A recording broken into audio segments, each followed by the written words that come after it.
Peut-on, chers amis, peut-on trouver le ciel sur la terre? Attention, c'est une question hérétique. Vous savez que dans la tradition chrétienne, et nous allons le lire aujourd'hui dans le texte, n'est-ce pas? On garde les pieds sur la terre au lieu de regarder le ciel. Et pourtant, peut-être sauf en cas de météo un peu fade, il est presque toujours bon de regarder le ciel, je trouve. Pas seulement pour observer les nuages, le temps qu'il fait, mais parce que le ciel, il a quelque chose presque d'inexplicablement réconfortant. Mais on peut le perdre, le ciel. À un moment, on ne sait plus vraiment ce qu'on regarde quand on contemple le ciel. Et on se retrouve dans le vide. C'est ce sentiment-là qui est peut-être le sentiment de l'ascension que nous avons célébré officiellement ce jeudi, mais je vous propose ce matin une petite séance de rattrapage, d'ascension, pour savoir quel est le ciel que nous pouvons contempler. Et pour bien savoir de quel ciel nous parlons, eh bien, je vous propose de commencer par le psaume 24, « La terre au Seigneur appartient ». Chantons les strophes 1, 4 et 5. Merci à Nasser au piano de nous accompagner et à Marie de chanter avec nous.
Seigneur, quand je me demande où est le ciel, tu déplaces habilement la question et tu me réponds, de qui te fais-tu le ciel? Le ciel, ça n'est pas en haut. Le ciel, c'est le prochain. C'est toi qui te rends proche de ton voisin. Seigneur, toi qui as voulu être le premier ciel de tout humain, ta vie est une invitation à ouvrir grandes les portes de notre ciel. Tu fais éclater toutes nos frontières, celles du rang, celles du sang, celles de la race, celles de la religion. Ainsi tu nous révèles le signe de notre conversion, de sortir du ciel d'un ailleurs, ce ciel de l'égoïsme, ciel de l'étroitesse de notre petit univers, pour aller chaque jour, chaque matin, à la rencontre de celui que tu mets sur notre chemin vers le ciel. Ce voisin de palier que nous ne voudrions pas croiser, cette dame du quartier que nous préférions ignorer, ce chômeur qui trouble notre quiétude, cet étranger qui perturbe nos habitudes, tous ceux qui risquent de nous déranger. Oui, Seigneur, un jour, si nous décidions de devenir leur ciel, leur prochain qui leur tend la main. Amen.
Pour en savoir plus sur ce ciel dont parle la Bible, je vous invite à prier ensemble les paroles du psaume 27. Vous verrez les strophes que je vous invite à dire à l'unisson, projetées à l'écran. Le Seigneur est ma lumière et mon salut. De qui aurais-je crainte? Le Seigneur est le rempart de ma vie. Devant qui tremblerais-je? Si des méchants s'avancent contre moi pour me déchirer, ce sont eux, mes ennemis, mes adversaires, qui perdent pied et succombent. Qu'une armée se déploie devant moi, mon cœur est sans crainte. Que la bataille s'engage contre moi, je garde confiance. J'ai demandé une chose au Seigneur, la seule que je cherche, habiter la maison du Seigneur tous les jours de ma vie.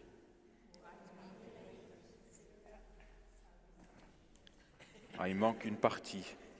Oui, il me réserve un lieu sûr au jour du malheur.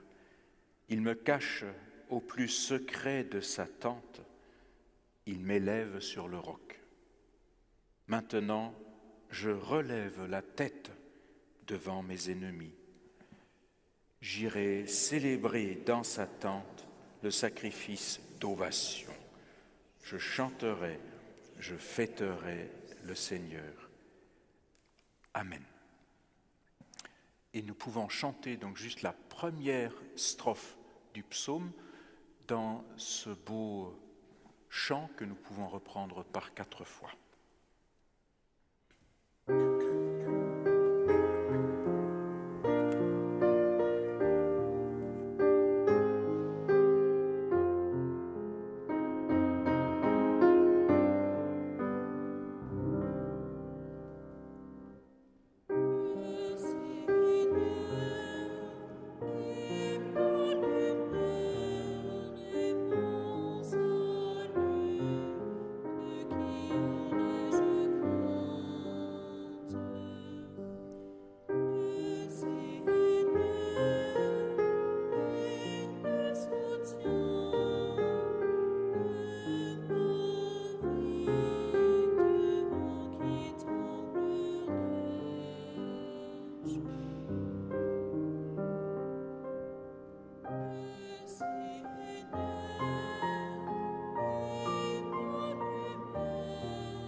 Eh bien, pour en savoir plus sur le ciel dont il est question, écoutons donc la lecture pour le jour de l'Ascension dans le livre des Actes, les 11 premiers versets.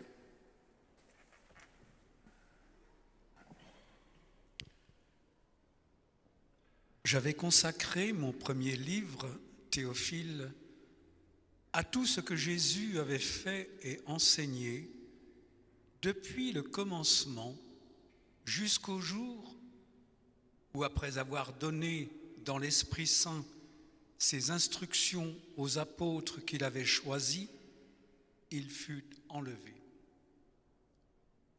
C'est à eux qu'il s'était présenté vivant après sa passion.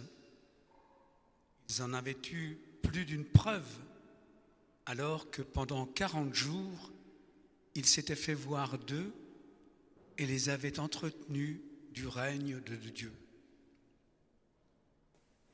Au cours d'un repas avec eux, il leur recommanda de ne pas quitter Jérusalem, mais d'y attendre la promesse du Père.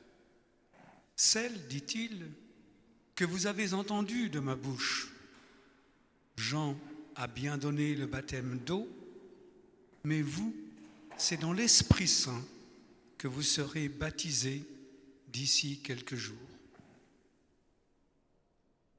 Ils étaient donc réunis et lui avaient posé cette question. Seigneur, est-ce maintenant le temps où tu vas rétablir le royaume d'Israël? Il leur dit, vous n'avez pas à connaître les temps et les moments que le Père a fixés de sa propre autorité. Mais vous allez recevoir une puissance, celle de l'Esprit Saint, qui viendra sur vous. Vous serez alors mes témoins à Jérusalem, dans toute la Judée et la Samarie, et jusqu'aux extrémités de la terre. À ces mots, sous leurs yeux, il s'éleva et une nuée vint le soustraire à leur regard. Comme il fixait encore le ciel où Jésus s'en allait, voici que 2 hommes en vêtements blancs se trouvèrent à leur côté et leur dirent, Jean de Galilée, pourquoi restez-vous là à regarder vers le ciel? Ce Jésus qui vous a été enlevé pour le ciel viendra de la même manière que vous l'avez vu s'en aller vers le ciel.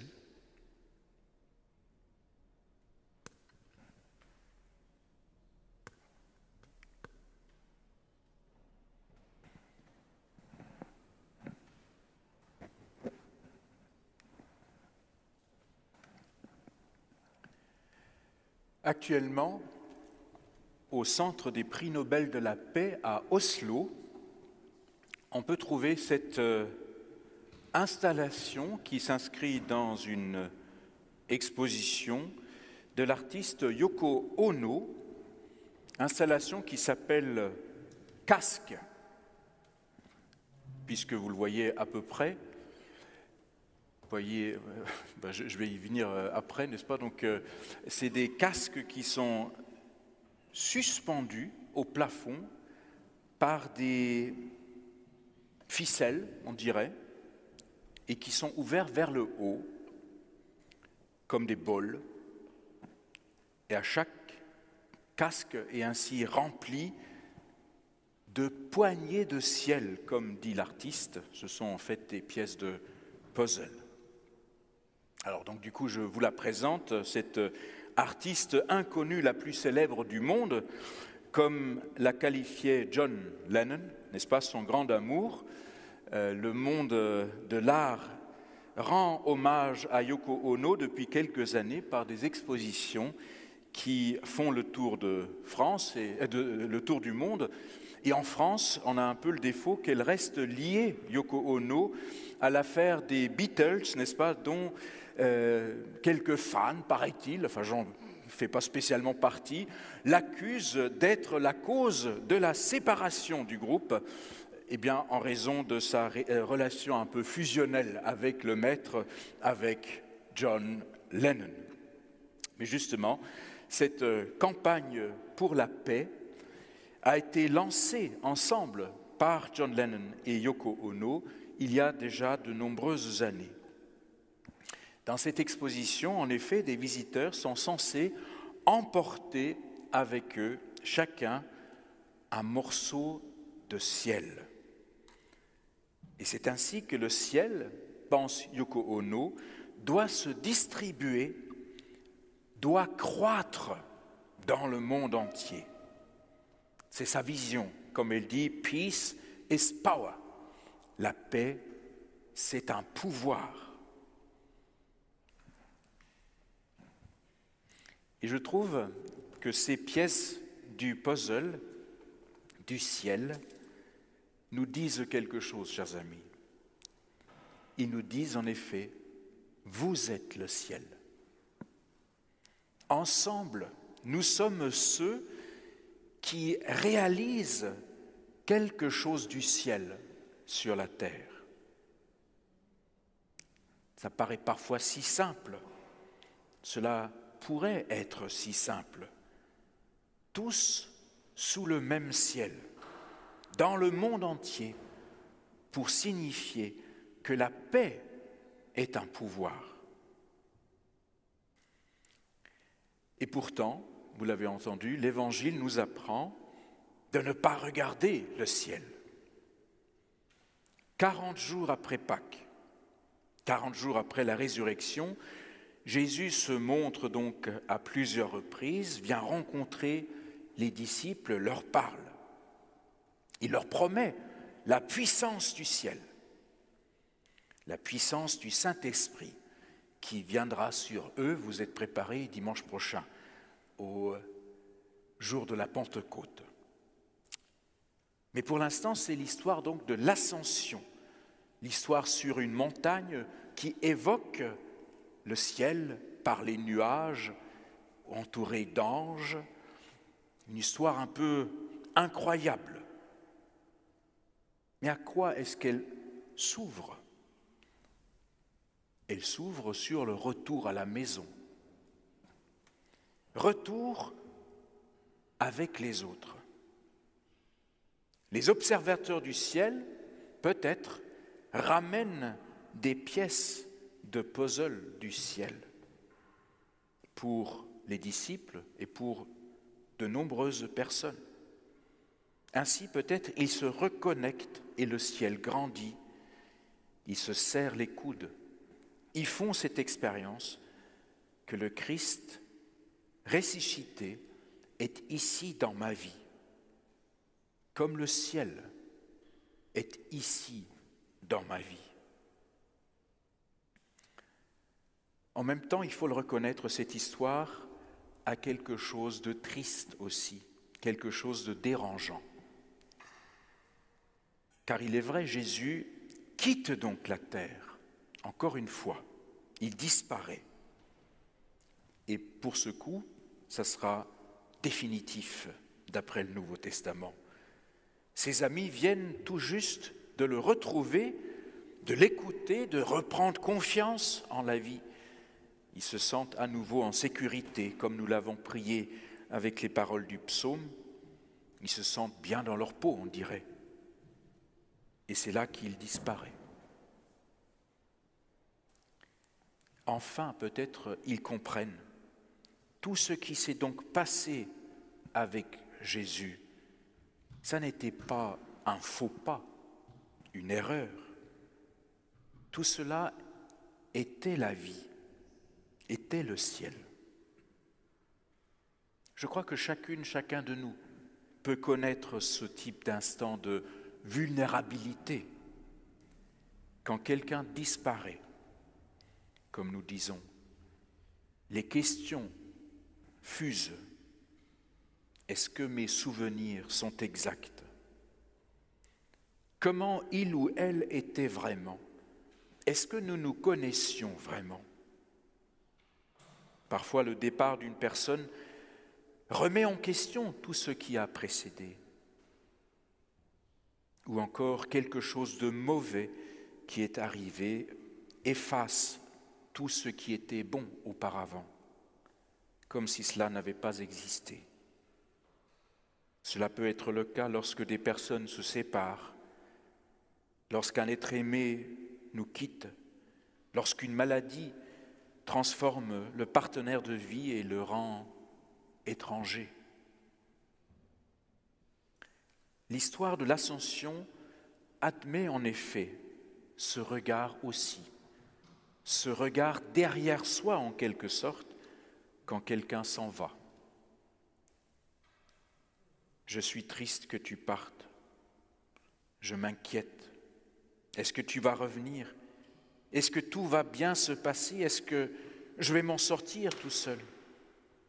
Je sens mon cœur battre en te regardant partir.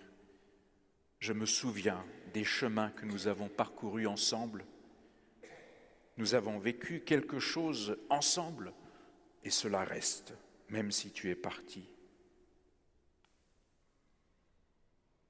C'est peut-être ces pensées-là qui traversent l'esprit des disciples aussi, là-haut, sur la montagne, où pourtant personne n'est seul à regarder le ciel. Retenez bien que c'est ensemble que les amis de Jésus se tiennent sur la montagne et regardent le ciel. Parce que cela fait du bien d'avoir à ses côtés une personne qui partage ce regard, un regard qui se cherche, qui est là et qui a besoin aussi de réconfort, comme moi. Rien que ça, c'est déjà réconfortant. Et ainsi, nous pouvons nous tenir sur cette montagne aussi. Nous avons vécu, en quelque sorte, les mêmes choses, l'amour, la tristesse, la douleur. Nous sommes toujours aussi dépassés par la vie que ces disciples dans le récit de l'Ascension. Et notre communion aussi se fonde sur ce fait que, ensemble, la présence de Dieu nous manque parfois. Ensemble, nous sommes confus, mais ensemble, nous voyons plus loin. Car vous l'avez compris, c'est ensuite que les amis de Jésus descendent donc à Jérusalem, ce symbole du monde. Et la vie continue. Leur foi continue jusqu'à aujourd'hui. Cette vie et cette foi que nous partageons, cette vie normale que nous vivons encore, la vie de tous les jours qui parfois est difficile, où on se dit qu'il faudrait vivre davantage, que ce n'est pas assez bien, ça n'est pas assez intéressant spirituellement peut-être. Mais nous sommes là. Nous ne pouvons pas faire plus. Et je crois, il n'y a pas besoin de faire plus. Parce que je ne suis pas seul à vivre ainsi. Il y a quelque chose au-dessus de moi, pour ainsi dire. Dans ce ciel, sous ce ciel ouvert, je peux aussi vivre mon étroitesse. En elle, découvrir la beauté, l'étendue, la profondeur. Aimer cette vie imparfaite et si souvent difficile sur cette terre. En ce sens, chers amis, je crois qu'il est quand même permis de regarder le ciel en nous regardant les uns les autres. Car ce ciel-là me permet de m'ancrer dans la terre. En tant que chrétien, je crois que c'est ce ciel ouvert qui m'aide justement à vivre sur cette terre. Et en fin de compte, dans le récit même de l'Ascension, les anges qui interdisent de regarder en haut n'interdisent pas de regarder ce ciel-là. Simplement, ils disent un peu comme lors d'un accident, circuler. En haut, il n'y a rien à voir. Mais il ne s'agit pas de voir en haut, il s'agit de marcher ensemble. C'est cela que nous célébrons à l'ascension, de regarder vers ce ciel en restant sur la terre. Le Christ ressuscité qui va plus loin sur cette terre, dans ce ciel où je peux ancrer ma vie. Cette vie qui continue ici-bas, avec des journées parfaites, pleines d'espoir et de bonheur, et d'autres journées très différentes, où des choses terribles se produisent, des guerres sans fin, des luttes de pouvoir, dans le ciel des avions de combat, des bombes qui tombent du ciel, qui tuent et qui détruisent. Dans notre pays, de plus en plus de gens mécontents, avec des opinions tranchées comme des couteaux, le dogmatisme, le comportement grossier, des préjugés dangereux et stupides qui déshonorent l'humain. Mais nous vivons bien dans ce monde-là, chers amis. Ce nous est très précieux. Comment alors pouvons-nous encore nous parler, vivre le ciel ensemble avec respect? Peut-être cet après-midi, si vous ne faites pas les courses de Strasbourg, vous allez vous promener ou faire une randonnée. Alors, pensez-y, à chaque pas, vous marchez dans le ciel. Chaque fois que vous levez le pied du sol, vous marchez dans le ciel. Un pied au ciel, l'autre sur la terre. Ici aussi, nous sommes au ciel. Le haut et le bas se rejoignent par notre communion. Ensemble, nous pouvons nous regarder au ciel. Parfois, nous nous attristons, mais nous nous réjouissons aussi des petits pas et nous pouvons continuer à avancer. Notre marche sur la terre, le quotidien, avec ses nuits difficiles, il ne passe pas seulement sous le ciel de Dieu, il se passe dans le ciel de Dieu. Amen.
Jésus-Christ,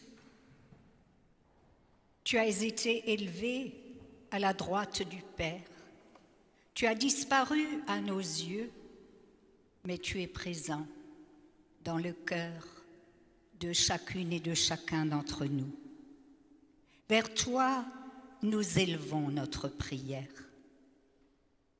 Pour les contemplatifs, témoins de l'invisible dans un monde anxieux d'efficacité immédiate. Pour les hommes d'action, dont l'engagement stimule notre responsabilité à l'égard de notre prochain. Seigneur, nous te prions. Pour les poètes et les artistes, dont le rêve ouvre des brèches dans les murs qui ferment nos horizons. Pour les économistes, dont la rigueur nous ramène à la dure réalité des situations.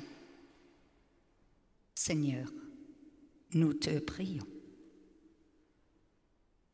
Pour ceux qui croient en un monde meilleur, qui dénoncent la médiocrité et les absurdités. Pour les techniciens qui cherchent à faire reculer les limites du possible. Seigneur, nous te prions.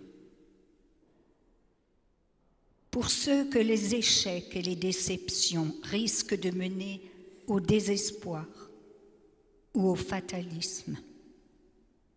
Et pour ceux qui, grisés par le succès, deviennent durs envers les autres.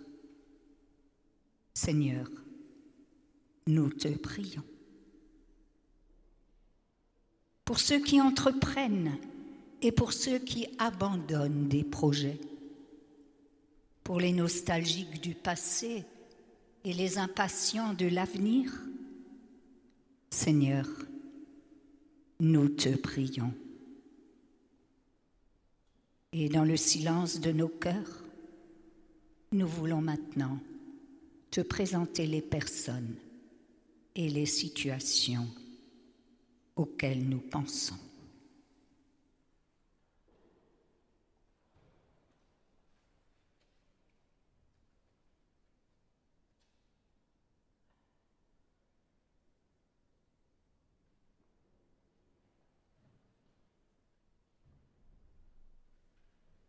Toi qui nous as rassemblés ici, afin que nous nous réjouissions de ta présence invisible, nous te demandons, exauce nos prières par Jésus le Christ, en lui et avec lui.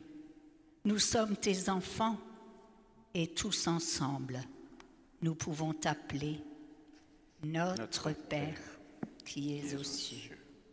Que ton nom soit sanctifié, que ton règne vienne, que ta volonté soit faite sur la terre comme au ciel.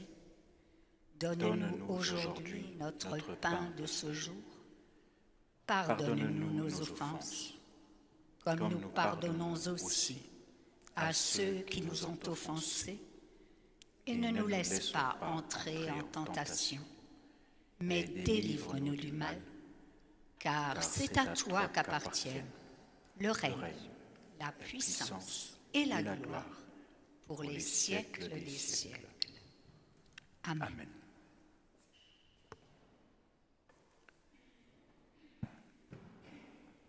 Et avant de chanter ce chemin de l'ascension vers la Pentecôte, nous voulons aussi recueillir l'offrande.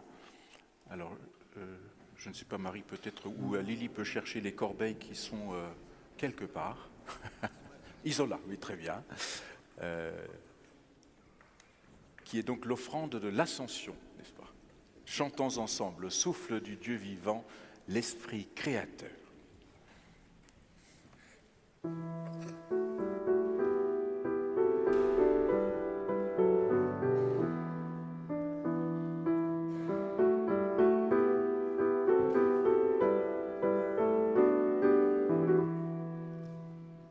Souffle du Dieu vivant, l'Esprit créateur,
Et ensemble, nous pouvons répondre à la foi de Dieu en confessant cette foi du ciel, en prenant les paroles de Dietrich Bonhoeffer qui les exprime avec une précision toujours inégalée, en communion avec les chrétiens de tout temps, de tout lieu, de toute confession. Ensemble, nous pouvons dire « Je crois que Dieu peut et veut faire naître le bien à partir de tout, même du mal extrême. Aussi a-t-il besoin d'êtres humains pour lesquels toute chose concourt au bien. Je crois que Dieu veut nous donner, chaque fois que nous nous trouvons dans une situation difficile, la force de résistance dont nous avons besoin. Mais il ne la donne pas d'avance, afin que nous ne comptions pas sur nous-mêmes, mais sur lui seul. Dans cette certitude, toute peur de l'avenir devrait être surmontée. Je crois que nos fautes et nos erreurs ne sont pas vaines et qu'il n'est pas plus difficile à Dieu d'en venir à bout que de nos prétendues bonnes actions. Je crois que Dieu n'est pas une fatalité hors du temps, mais qu'il attend nos prières sincères et nos actions responsables, et qu'il y répond. Amen. Et du coup, nous pouvons chanter la bénédiction en prenant juste la première et la deuxième strophe du chant affiché.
Tout en restant assis, nous recevons donc la bénédiction de la part de Dieu. Peuple du Seigneur, que le Seigneur te bénisse et te garde, que le Seigneur fasse briller sur toi son visage et qu'il t'accorde sa grâce, que le Seigneur tourne vers toi son visage et qu'il te donne la paix. Amen. Eh bien, Nasser va nous offrir un postlude avant les annonces. Ou tu veux pas? Si.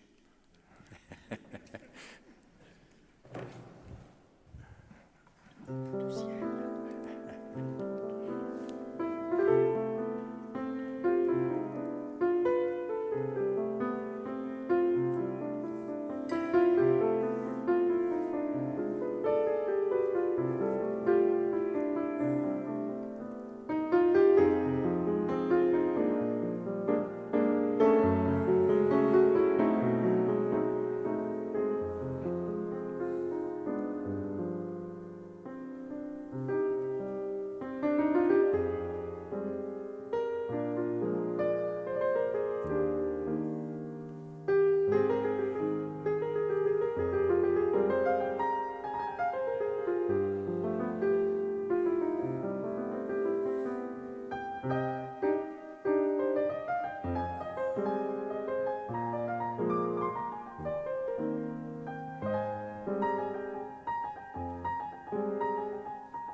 Merci à Nasser. Vous aurez l'occasion de vous resservir un café et continuer votre petit déjeuner. Je vous rends juste attentif à quelques manifestations, notamment cet après-midi, vous l'avez remarqué, tout est déjà prêt. Nous accueillons à nouveau l'ensemble baroque Le Masque, dont je salue d'ailleurs le président, le pasteur Parmentier, avec donc notamment notre ami Marc Hervieux, qui nous permet d'entrer, c'est pas rien, dans l'intimité de Georg Friedrich Händel, n'est-ce pas, avec les airs allemands de Händel à 17h cet après-midi, ici au Temple Neuf, avec billetterie, mais vous pourrez prendre donc les billets à l'entrée. À partir de demain, nous accueillons l'ensemble Voix de Strass de Catherine Boltzinger, que certains connaissent, qui a travaillé avec Sciences Po Paris en développant un projet un peu particulier avec des étudiants réfugiés, projet qui s'appelle Perles de culture et qui leur permet de chanter avec les chanteuses de Voix de Strass. Le concert demain lundi sera précédé par une table ronde qui évoque la culture vecteur d'intégration avec Catherine Boltzinger et la directrice de du département donc de Sciences Po Paris. Donc ça sera à 18h demain à l'Oratoire. Et puis le concert, le premier de deux, aura donc lieu demain soir à 20h ici au Temple Neuf, avec billetterie également. Et il sera repris donc mercredi également à 20h. Donc vous avez le choix pour Voix de Strass entre lundi soir à 8h et mercredi soir à 20h. Mardi soir à 18h, nous pouvons nous retrouver pour la célébration déjà un peu pentecostale de Perles de vie, avec le bracelet de prière également à l'Oratoire, avec la petite liturgie qui invite donc à une prière circulaire et régulière, mardi 18h. Et puis ce sera donc le week-end musical de la Pentecôte avec 2 très beaux concerts. Vous avez d'ailleurs un petit flyer à votre disposition pour vous rappeler les détails. D'abord, le samedi après-midi à 16h30, notre ami Gilles Holtz nous offre une élévation quasiment ascensionnelle à l'orgue, avec un beau concert donc avec les grandes pièces de l'ère romantique sur le Merclin. Ça sera l'heure musicale donc à 16h30 samedi prochain. Et le dimanche, j'en parle tout de suite après le culte de Pentecôte, ça sera Nasser et ses amis, notamment donc Philippe Lindecker et Gaïané qui chantera, qui nous offre donc un concert de Pentecôte à 17h dimanche prochain, également avec billetterie. Mais bien sûr, le plus important dans la semaine à venir, c'est le culte de la Pentecôte, pour lequel nous accueillons Benjamin Lindauer, qui va recevoir le baptême, et Magdalena Pop, qui fera sa confirmation. Il n'est pas là ce matin parce qu'il est encore en voyage. Donc dimanche prochain, nous allons réaliser le ciel, ne le loupez pas, en quelque sorte.